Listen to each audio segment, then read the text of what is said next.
Selections are an essential part of any workflow in Photoshop, and it's important to develop your skills in making good selections. Most of the things you want to do in Photoshop, you only want to apply to certain parts of the image. For example, in this landscape image, I've darkened down the sky, but I didn't want to darken the rest of the photo.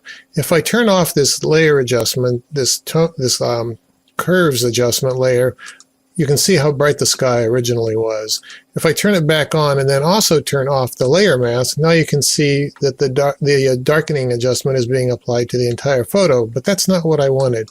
So I've made a selection of the sky and applied it in this layer mask.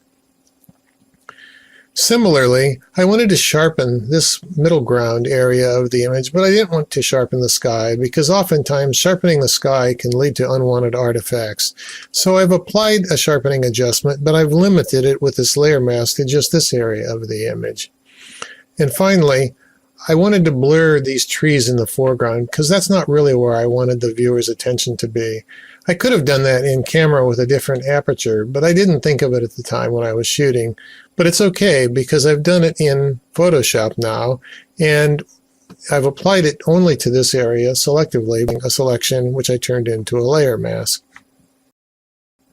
In this tutorial, I'm going to demonstrate the Marquee, the Lasso, and the Transform Selection tools.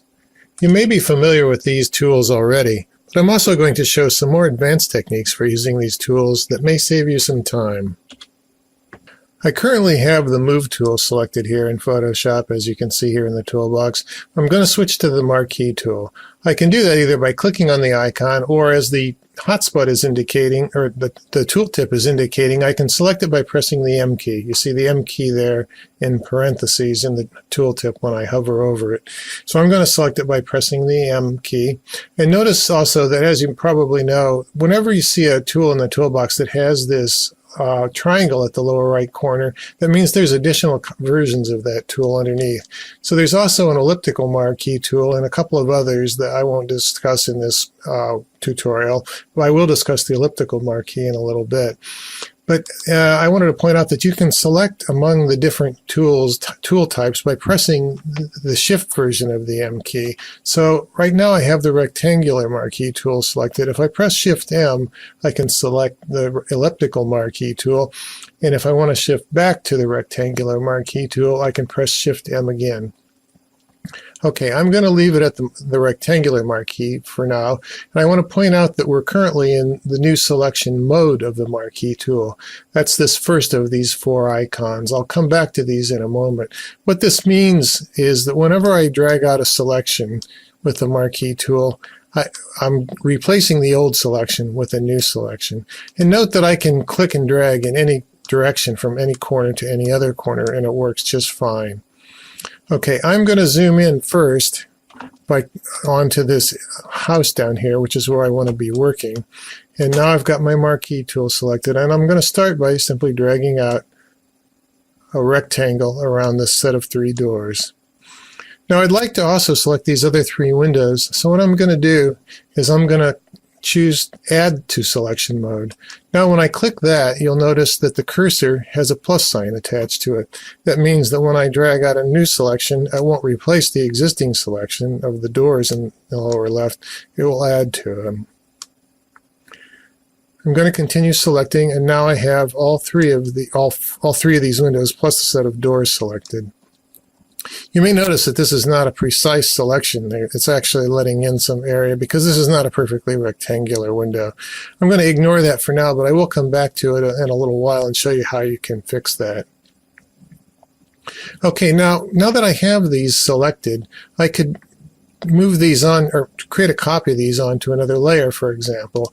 If I were to do layer, new layer via copy, you'll notice down here that there's a new layer in the Layers palette, and what's on this layer are just the windows. If I turn off the background, you can see just the windows. And if I turn off the new layer and on the background layer, you can see that the original layer is the same as it started out. I'm going to undo that, and now I'm going to show you layer, new layer via cut and show you a difference here. Okay, as before, the four windows are on a new layer by themselves. But there's a difference this time. Because I did cut instead of copy, the windows are removed from the background layer. Now you'll also notice that there's 4 large rectangles in their place. The reason that they're red is because my background color was red, and what Photoshop does when you do a cut from a background layer is it replaces what was cut with the background color, whatever that was. If I had chosen blue, for example, in here, then it would have been replaced with blue. Okay, I'm going to undo that, and I'm going to show you one more thing. I'm going to show you what happens. There's a difference between a background layer in Photoshop and all other layers. So a minute ago I had a layer 1, and that's what's thought of as a regular layer in Photoshop, and the background layer is a special layer. Now in Photoshop you can convert a background layer into a regular layer in several ways. One way is to right click on the background layer and click and choose layer from background. But there's an easier way in Photoshop CC. Now all you have to do is click on the lock icon, and that converts a background layer into a regular layer. Okay, so now I'm going to go ahead and I'm going to do layer, new, layer via cut, just like I did before. And what I want to show you is, first of all, okay, as usual, I've got my windows on layer 1, the new layer that was just created. But if I turn that off and turn back on layer 0, which you'll notice instead of replacing it with red, it's actually made that area where the windows used to be transparent. So there's some key differences that's between the background layer and any other layer, and that's one of them. Before leaving the Marquee tool, I want to point out some things about these various modes that it operates in. In addition to the new selection mode, we also saw the add to selection mode. There's also a subtract from selection and an intersect with selection. I won't discuss the intersect command, but I'll talk a little bit about the add and subtract modes and show you some shortcuts for making these quicker. So as we saw before, if I have an existing selection, and I'm using the new selection tool now, so I created a new selection. If I want to then go into add mode, I could come up here as I did before and click the add button. But there's also a shortcut. If I just press and hold down the shift key as I'm doing now, you'll see that the cursor changes to have the plus icon, and you'll also see that it changes to show the add to selection mode. I'm going to release the shift key, and then it pops back to the add to new selection. So I'm going to continue though. I'm going to press the shift key and hold it down, and then I can continue to go here and I can select additional rectangles with the rectangular selection tool. Okay, if I'm in either new selection mode or add to selection mode, and I make a mistake while I'm dragging out a selection, I can quickly switch to subtract from selection mode to remove that. And I can do that without coming up here to the options bar. Let me show you what I mean. I'm in new selection mode right now, and I'm going to use my shortcut to switch into add to selection mode. So I'm going to press the shift key, I'm going to press and hold it, and you see I have the plus sign next to the icon. Now I'm going to click and drag out a selection of this other window here, but I'm dragging too much. I'm simulating an accident that I made while I'm doing a selection, and I want to remove this part on the right so that I only have the white part selected.